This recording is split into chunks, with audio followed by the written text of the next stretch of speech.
Hi, welcome to our channel Alpha Classmate.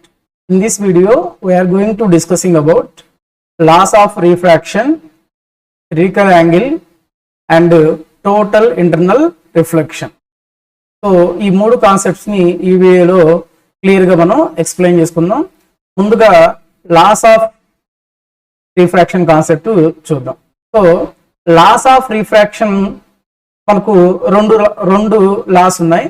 వాటిలో first law వచ్చి the incident ray, refracted ray and the normal to interface of two transparent media at a point of incidence lie in the same plane. అంటే ఇక్కడ మనం two medias తీసుకుంటాం. Refraction జరిగేటప్పుడు two medias. So ఇక్కడ interface, ఇది interface తర్వాత ఇది ఒక మీడియం, మేబీ రేర్ ఏదైనా అవ్వచ్చు. ఎక్కడైతే ఇంటర్సెక్ట్ అవుతుందో దీన్ని పాయింట్ ఆఫ్ ఇన్సిడెన్స్ గా తీసుకుంటాం. And at point of incidence you can draw on normal line and this is towards the normal. So this is an rarer medium and this one is denser medium గా consider చేసుకుంటే ఇది జరుగుతుంది. అంటే ఇక్కడేమో ఇది incident ray, this is incident ray and this is refracted ray, incident ray and refracted ray. So ఇక్కడ చెప్పేది కూడా ఏంటంటే incident ray and refracted ray and normal ఈ పాయింట్ ఆఫ్ ఇంటర్సెక్ట్, అంటే ఈ పాయింట్ ఆఫ్ ఇంటర్సెక్షన్ మనం ఏమనుకుంటున్నాం, ఇంటర్ఫేస్ ఆఫ్ టూ మీడియా దగ్గర ఒక పాయింట్ ఉంది. ఈ మొత్తం కూడా అంటే ఏ మొత్తం incident ray, refracted ray and normal lie on the same plane లోనే ఎగ్జిస్ట్ అవుతాయి అనేసి ఫస్ట్ లా ఎక్స్ప్లెయిన్ చేస్తుంది. సో లాస్ ఆఫ్ రిఫ్రాక్షన్ లో ఫస్ట్ పాయింట్ వచ్చి incident ray and refracted ray and normal lie on the same plane. And coming to the second point కి వచ్చినట్లయితే ఇదే దీనికి మనము స్నెల్స్ లా అనేది ఫాలో అవుతుంది. రిఫ్రాక్షన్ జరిగేటప్పుడు during refraction of light follows Snell's law. So Snell's law అనగానే మనకు ఏం గుర్తు రావాలి, n1 sin i is equal to n2 sin r, n1 sin i is equal to n2 sin r. So ఇప్పుడు ఇక్కడ refraction rarer medium అంటున్నాం. So దీన్ని n1 గా ఫస్ట్ మీడియం గా తీసుకుంటే దీన్ని n1 అనుకోవచ్చు, దీన్ని n2 అనుకుంటాం. సో ఎక్కడ ఇన్సిడెంట్ యాంగిల్ రేరర్ మీడియం లో కాబట్టి ఇది i అవుతుంది and this is r. n1 into sin i is equal to n2 into sin r. So ప్రతిసారి కూడా during refraction Snell's law is follows. This is stated by the second law of refraction. So once again look at the second law. During refraction of light follows Snell's law. During refraction of light Snell's law అనేది follow అవుతుంది అనేసి second లా చెప్తుంది. These two are the laws of refraction. Okay. So once again you can look at the two laws. The first one is incident ray and refracted ray and normal at the interface of two media దగ్గర ఎలా ఉంటాయి, all are lie on the same plane ఉంటుంది. And second law వచ్చి during refraction of light follows Snell's law. Refraction of light జరిగినప్పుడు ఖచ్చితంగా Snell's law అనే దాన్ని follow చేస్తుంది అనేసి. ఓకే, తర్వాత important concept, very important concept, that is critical angle. What you call critical angle అంటే ఏంటి అనేది మనం చూస్తాం. సో ఇక్కడ క్రిటికల్ యాంగిల్ అనేది డెన్సర్ మీడియం కి ఉంటుంది. చూడండి నాన్న, కిందేమో ఇక్కడ మేబీ ఇక్కడ water or glass or diamond whatever it may be, కిందేమో ఇక్కడ మనకి ఏముంది అంటే డెన్సర్ మీడియం ఉంది. ఇక్కడ మనకు డెన్సర్ మీడియం ఉంది, పైనేమో రేరర్ మీడియం. సో జనరల్ గా మనకు డెన్సర్ మీడియం నుంచి రేరర్ మీడియంకి వెళ్ళేటప్పుడు ఏమవుతుందంటే రిఫ్రాక్టెడ్ రే అనేది అవే ఫ్రమ్ ద నార్మల్ వెళ్తుంది. సో ఒకసారి డయాగ్రామ్ క్లియర్ గా అబ్జర్వ్ చేయండి. ఫర్ ఎగ్జాంపుల్ నేను ఇట్లా పంపించాను అనుకుందాం. అంటే ఇక్కడ నేను ఏం తీసుకున్నాను అంటే ఇన్సిడెంట్ రే ఈ వేలో తీసుకున్నాను అనుకుందాం. ఇన్సిడెంట్ రే ఇక్కడ తీసుకున్నాం అంటే సో రిఫ్రాక్టెడ్ రే వచ్చి మనకు అదే యాంగిల్ కాకుండా యాక్చువల్ గా అయితే ఇది ఈ రే ఇలా వెళ్ళిపోవాలి, బట్ రిఫ్రాక్టెడ్ రే అనేది అవే ఫ్రమ్ ద నార్మల్ వెళ్తుంది కాబట్టి మేబీ లైట్ రే ఇట్లా వెళ్ళొచ్చు. సో ఇదేమో ఇక్కడ ఐ పెట్టాము, ప్లస్ ఇది వచ్చి రిఫ్రాక్షన్ అనేది చాలా ఎక్కువగా ఉంటుంది. ఎప్పుడు కూడా యాంగిల్ ఆఫ్ రిఫ్రాక్షన్ అనేది more than the angle of incidence when light ray travelling from denser medium to rarer medium వెళ్ళినప్పుడు. డెన్సర్ మీడియం నుంచి రేరర్ మీడియంకి వెళ్ళినప్పుడు యాంగిల్ ఆఫ్ రిఫ్రాక్షన్ అనేది ఎక్కువ ఉంటుందని ఆల్రెడీ మనకు తెలుసు. సో ఇలా ఒక్కొక్క లైట్ రే యొక్క యాంగిల్స్ మార్చుకుంటూ పోతే ఏదో ఒక ఇన్సిడెంట్ రే దగ్గర, సపోజ్ ఇప్పుడు ఇది అబ్జర్వ్ చేయండి, ఫస్ట్ వన్, దీన్ని ఏం చేశాను, ఇట్లా పంపిస్తే అది దాని యొక్క రీఫ్రాక్షన్ ఎంత ఉంది. సో ఇప్పుడు అలా కాకుండా ఇంకొక రే పంపించాను ఇలాగా, ఈ రేకి ఏమైందంటే రీఫ్రాక్టెడ్ రే ఆల్మోస్ట్ ఇట్లా వెళ్ళింది. సో ఇప్పుడు నేనేం చేస్తున్నాను, ఏదైతే ఇక్కడ చూడండి అమ్మా రెడ్ మార్క్ లో లైన్ ఉంది కదా, ఈ లైన్ లో పంపించాను. ఈ లైన్ లో పంపించినప్పుడు అది రేరర్ మీడియం ని డెన్సర్ మీడియం ని సపరేట్ చేసే ఇంటర్ఫేస్ లైన్ దగ్గర గ్రేజ్ అయ్యింది. గ్రేజ్ అవడం అంటే ఎగ్జాక్ట్ గా along the surface of interface refracted రే అనేది ఇలా వెళ్తుంది. అంటే ఈ యాంగిల్ ఆఫ్ ఇన్సిడెన్స్ దగ్గర ఏమో కొంచెం రీఫ్రాక్షన్ జరుగుంది, అంటే refracted ray angle of refraction కొంచెం ఉంది. సో ఇంకొక యాంగిల్ ఆఫ్ ఇన్సిడెన్స్ పెడితే ఏమో దానికి ఇంకొంచెం యాంగిల్ ఆఫ్ రిఫ్రాక్షన్ వచ్చింది. సో ఇంకా యాంగిల్ ఆఫ్ ఇన్సిడెన్స్ ఇట్లా పెంచుకుంటూ పోతే ఏదో ఒక యాంగిల్ ఆఫ్ ఇన్సిడెన్స్ దగ్గర ఏమవుతుందయ్యా అంటే యాంగిల్ ఆఫ్ రీఫ్రాక్షన్ అనేది ఆల్మోస్ట్ మనకి ఇక్కడ 90 degrees అనేది వస్తుంది. సో అర్థమైందా కాన్సెప్ట్? డెన్సర్ మీడియం నుంచి రేరర్ మీడియంకి వెళ్తున్నప్పుడు ఇన్సిడెంట్ రేస్ పెట్టుకుంటూ పోతాం, ఇన్సిడెంట్ యాంగిల్స్. ఇన్సిడెంట్ యాంగిల్ కి ఎంత యాంగిల్ ఆఫ్ రిఫ్రాక్షన్ వస్తుందో ఫైండ్ అవుట్ చేస్తూ ఉంటాం. సో ఏదో ఒక యాంగిల్ ఆఫ్ ఇన్సిడెన్స్ దగ్గర ఏమవుతుంది అంటే రీఫ్రాక్టెడ్ రే అనేది, అంటే ఇప్పుడు ఈ యాంగిల్ ఆఫ్ ఇన్సిడెన్స్ దగ్గర ఏమైంది, యాంగిల్ ఆఫ్ రిఫ్రాక్షన్ అనేది 90 degrees అయ్యింది. So A angle of incidence దగ్గర అయితే యాంగిల్ ఆఫ్ రిఫ్రాక్షన్ 90 degrees అవుతుందో ఆ యాంగిల్ ఆఫ్ ఇన్సిడెన్స్ ని మనం ఏమంటాం, క్రిటికల్ యాంగిల్ గా కన్సిడర్ చేయొచ్చు. So I is equal to C ఎప్పుడంటాం, ఈ యాంగిల్ ఆఫ్ ఇన్సిడెన్స్ ని, అంటే ఏదో ఒక యాంగిల్ ఆఫ్ ఇన్సిడెన్స్ పెట్టాం, ఆ యాంగిల్ ఆఫ్ ఇన్సిడెన్స్ కి ఏమైందయ్యా అంటే యాంగిల్ ఆఫ్ రిఫ్రాక్షన్ అనేది 90 degrees వస్తుంది. యాంగిల్ ఆఫ్ రిఫ్రాక్షన్ 90 రావాలి. 90 రావాలంటే ఖచ్చితంగా ఈ రీఫ్రాక్టెడ్ రే అనేది రెండు మీడియంస్ ని సపరేట్ చేసే ఇంటర్ఫేస్ అలాంగ్ ద ఇంటర్ఫేస్ వెళ్ళాలి. దిస్ ఇస్ ద రీఫ్రాక్టెడ్ రే. ఈ రీఫ్రాక్టెడ్ రే ఎలా వెళ్తుంది చూడండి, ఈ మీడియం ని సపరేట్ చేసే ఇంటర్ఫేస్ లైన్ తో కోయిన్సైడ్ అవుతూ వెళ్తుంది. అంటే దాని అర్థం ఇది నార్మల్ కాబట్టి నార్మల్ కి రీఫ్రాక్టెడ్ రే కి మధ్యలో యాంగిల్ ఎంత వచ్చింది అంటే 90 degrees. అంటే ఇలా యాంగిల్ ఆఫ్ ఇన్సిడెన్స్ వాల్యూస్ పెంచుకుంటూ పోతే ఏదో ఒక యాంగిల్ ఆఫ్ ఇన్సిడెన్స్ వాల్యూ దగ్గర, ఏదో ఒక ఐ వాల్యూ దగ్గర యాంగిల్ ఆఫ్ రిఫ్రాక్షన్ అనేది 90 degrees వస్తుంది. ఏ యాంగిల్ ఆఫ్ ఇన్సిడెన్స్ దగ్గర అయితే నీకు 90 degrees వస్తుందో ఆ యాంగిల్ ఆఫ్ ఇన్సిడెన్స్ ని మనం ఇక్కడ ఏమంటాము అంటే క్రిటికల్ యాంగిల్ అంటాం. సో ఒకసారి డెఫినిషన్ చూడండి అమ్మా, the angle of incidence at which the light ray travelling from denser to rarer medium. Angle of incidence at which, A angle of incidence దగ్గర అయితే light ray travelling from denser to rarer వెళ్తున్నప్పుడు, denser medium నుంచి rarer మీడియంకి వెళ్తున్నప్పుడు ఏ angle of incidence దగ్గర అయితే refracted రే అనేది interface line మీద grace అవుతుందో ఆ యాంగిల్ ఆఫ్ ఇన్సిడెన్స్ ని మనం ఇక్కడ ఏమంటున్నాం అన్నాడంటే క్రిటికల్ యాంగిల్ అని అంటున్నాడు. So this is the definition of critical angle. Critical angle definition అయితే ఆల్మోస్ట్ పర్ఫెక్ట్ గా మనం ఇలాగే రాయాల్సి వస్తుంది. The angle of incidence at which light ray traveling from denser medium to rarer medium, the refracted ray is grazes along the interface is called as critical angle. అంటే ఏ angle of incidence దగ్గర అయితే మనకి ఇక్కడ angle of refraction 90 degrees వస్తుందో ఆ angle of incidence మాత్రమే మనం ఇక్కడ క్రిటికల్ యాంగిల్ అనాలి. ఇంతకుముందు ఏదైనా ఒక ఆన్సర్ పెట్టుకున్నాం అనుకోండి, ఇన్సిడెంట్ రే పెట్టాం అనుకోండి, ఈ ఇన్సిడెంట్ రేకి సంథింగ్ కొంచెం మాత్రమే వస్తుంది. అలా కాకుండా ఇలా ఇన్సిడెంట్ యాంగిల్ పెంచుకుంటూ పోతే ఏదో ఒక ఇన్సిడెంట్ యాంగిల్ దగ్గర యాంగిల్ ఆఫ్ రిఫ్రాక్షన్ అనేది 90 degrees వస్తుంది. ఆ యాంగిల్ ఆఫ్ ఇన్సిడెన్స్ ని మనం ఇక్కడ క్రిటికల్ యాంగిల్ గా కన్సిడర్ చేసుకోండి. ఇది చాలా చాలా ఇంపార్టెంట్ కాన్సెప్ట్. సో దీన్ని బేస్ చేసుకొని మనం ఇంతకు ముందు ఏం నేర్చుకున్నాము, లాస్ ఆఫ్ రిఫ్రాక్షన్ నేర్చుకున్నాం. ఈ లాస్ ఆఫ్ రిఫ్రాక్షన్ లో సెకండ్ లా ఏంటంటే ప్రతి దానికి కూడా అంటే డ్యూరింగ్ రిఫ్రాక్షన్ స్నెల్స్ లా అనేది ఫాలో అవుతుంది. సో మనం దీనికి కూడా మనం ఇప్పుడు స్నెల్స్ లా ని ఫాలో చేద్దాం. ఒకసారి చూడండి నాన్న, ఇక్కడ స్నెల్స్ లా ఫాలో చేయాలి అంటే ఇదేమో డెన్సర్ మీడియం అనుకుంటున్నాను, దీన్ని ఫస్ట్ మీడియం గా తీసుకున్నాను. ఈ ఫస్ట్ మీడియం యొక్క రిఫ్రాక్టివ్ ఇండెక్స్ ఏమో N1 అండ్ ఇది సెకండ్ మీడియం అవుతుంది. సెకండ్ మీడియం యొక్క రిఫ్రాక్టివ్ ఇండెక్స్ ఏమో N2. సో ఇక్కడ N1 ఇక్కడ ఏమంటున్నాము, ఐని C గా తీసుకుంటాం. ఎందుకంటే ఈ యాంగిల్ ఆఫ్ ఇన్సిడెన్స్ దగ్గర మనకు యాంగిల్ ఆఫ్ రిఫ్రాక్షన్ ఎంత వచ్చిందా అంటే 90 degrees వచ్చింది కాబట్టి ఈ యాంగిల్ ఆఫ్ ఇన్సిడెన్స్ ని మనం C గా తీసుకోవచ్చు. అంటే ఇక్కడ I is equal to C గా కన్సిడర్ చేస్తాం. సో ఇప్పుడు స్నెల్స్ లా అప్లై చేసినట్లయితే what is the Snell's law, N1 sin I is equal to N2 sin R అంటాం. N1 sin I is equal to N2 sin R. So here clearly written as N1 sin I.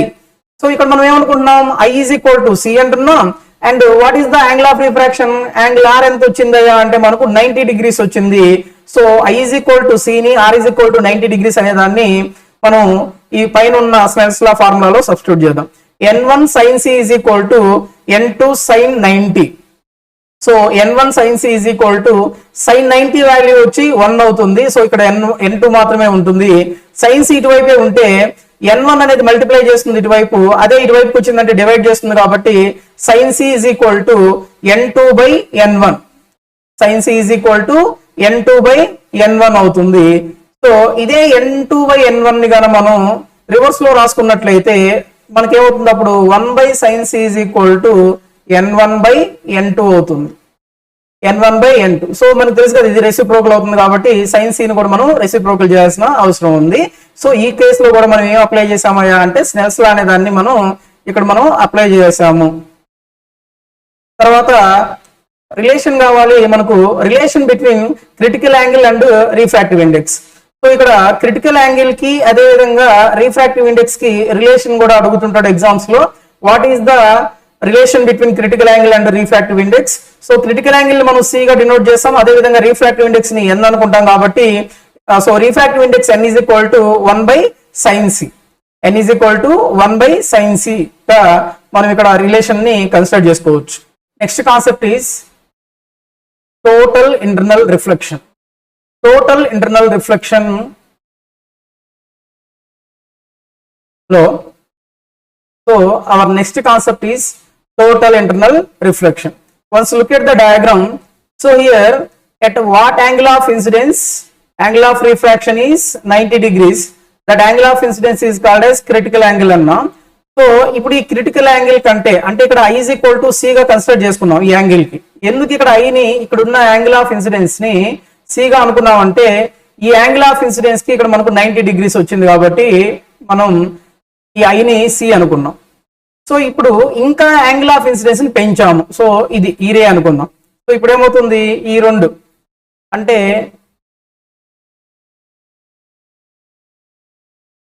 So ఒకసారి observe చేయండి.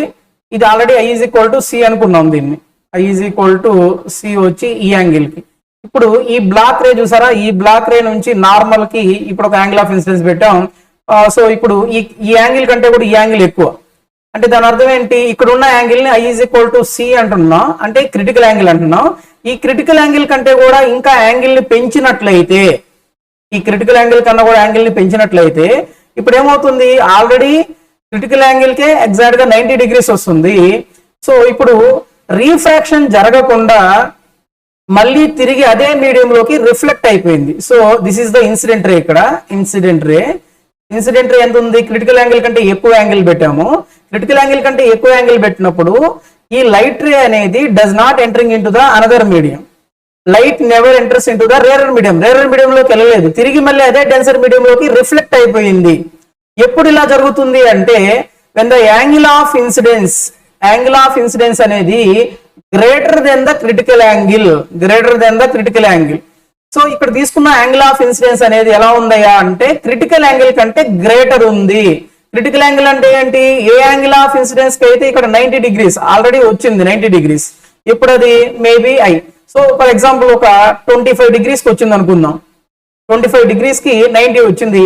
ఇప్పుడు నేను ఏం పెట్టానంటే angle of incidence ఇక్కడ 25 పెట్టినప్పుడు నీకు R value వచ్చి 90 వచ్చింది అనుకుందాం. ఇప్పుడు నేను యాంగిల్ ఆఫ్ ఇన్సిడెన్స్ ఎంత పెడుతున్నాను అంటే 27 పెడుతున్నాను. సో 27 అంటే అర్థమైంది 25 కంటే ఎక్కువనే కదా.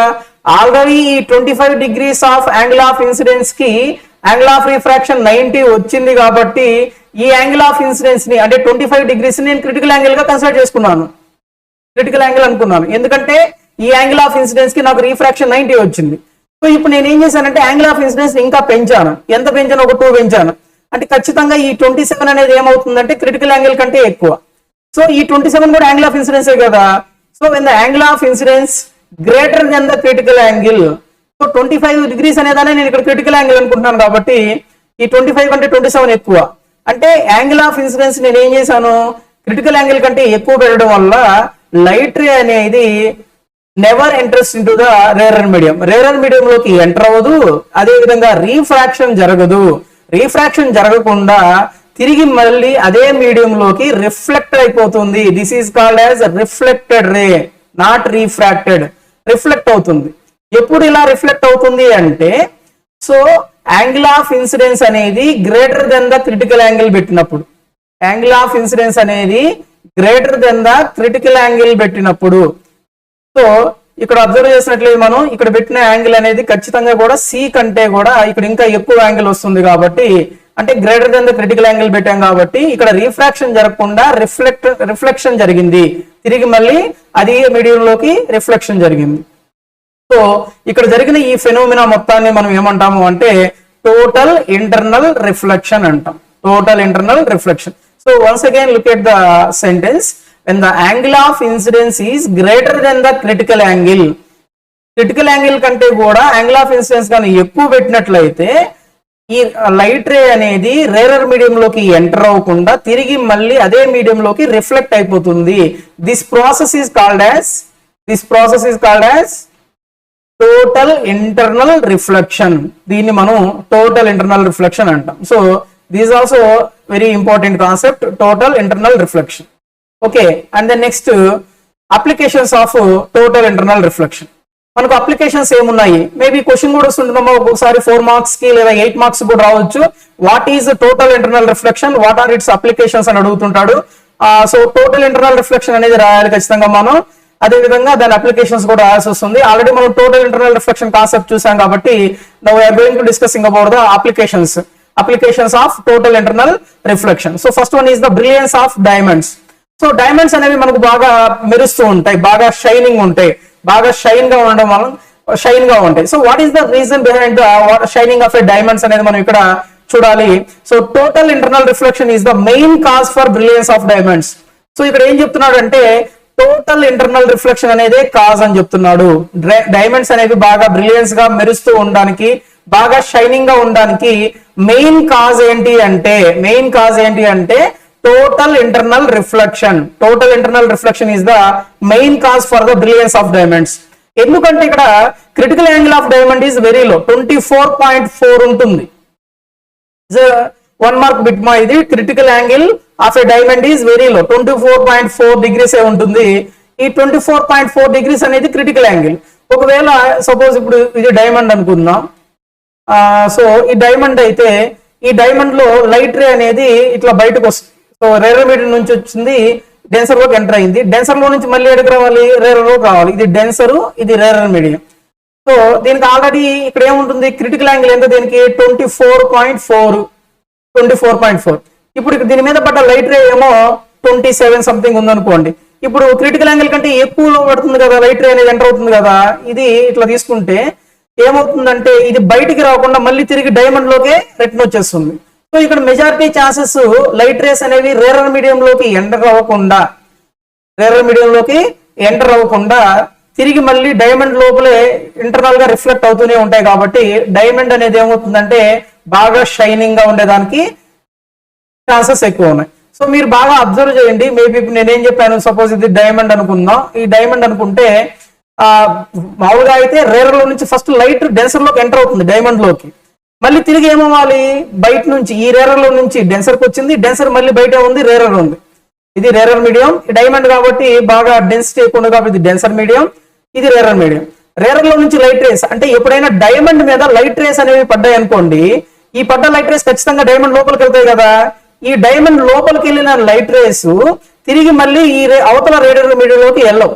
ఎందుకంటే ఇవి దీనికి క్రిటికల్ యాంగిల్ తక్కువ కాబట్టి ఈ పడ్డ లైట్ రేస్ అన్ని కూడా వాటి యొక్క యాంగిల్ ఆఫ్ ఇన్సిడెన్స్ ఎలా ఉంటాయి? క్రిటికల్ యాంగిల్ కంటే ఎక్కువే ఉంటాయి. కాబట్టి ఈ దీని మీద డైమండ్ మీద పడ్డ లైట్ రేస్ అన్ని కూడా ఈ డైమండ్ లోపల ఇంటర్నల్ గా రిఫ్లెక్ట్ అవుతూ ఉంటాయి. కాబట్టి డైమండ్ అనేది మనకు బాగా మెరుస్తూ ఉన్నట్టు, బాగా బ్రిలియన్స్ గా ఉన్నట్టు మనకు కనిపిస్తుంది. This is one of the application of a total internal reflection. So total internal reflection కి అప్లికేషన్ లో first one is the brilliance of diamonds. So critical angle of diamond is very low, అందువల్ల rarer medium బయట నుంచి light ray వచ్చి diamond మీద పడింది అనుకోండి, diamond లోపల ట్రావెల్ అయిన లైట్ రే తిరిగి మళ్ళీ బయటికి రాకుండా డైమండ్ లోపలే ఇంటర్నల్ గా రిఫ్లెక్షన్స్ అనేవి జరుగుతూనే ఉంటుంది. So that reason total internal reflection is the main cause of brilliance of a diamond. It is one of the application of a total internal reflection. and the second one is optical fibers. Optical fiber is also one of the application of a total internal reflection. Total internal reflection is the basic principle for working of a optical fibers.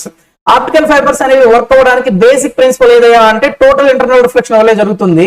Maybe ఇప్పుడు ఇట్లా ఈ wire ఉన్నాయి, cable wires, దీంట్లో కూడా ఇలా reflections జరుగుతూనే ఉంటాయి అన్నమాట.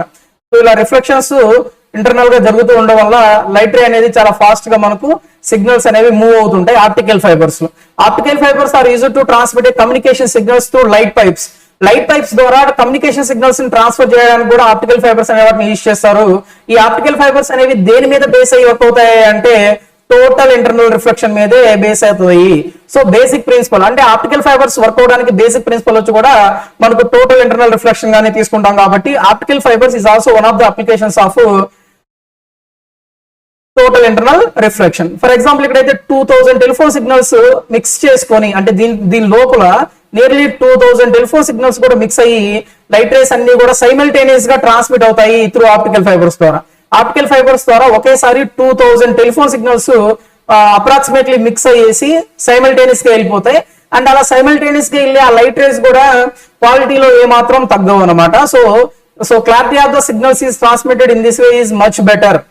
సో కన్వెన్షనల్ మెథడ్స్ కంటే అంతకుముందు మనం వాడే మెథడ్స్ అంటే కూడా ఆప్టికల్ ఫైబర్స్ ద్వారా వెళ్ళే సిగ్నల్స్ అనేవి చాలా బెటర్ క్వాలిటీతో వెళ్తాయి. ఇది ఆప్టికల్ ఫైబర్స్ సంబంధించిన concept. So optical fibres is also one of the application of A total internal reflection. So these two are applications of total internal reflection. What is the applications of total internal reflection? The first one is the brilliance of diamonds and second one is the optical fibers.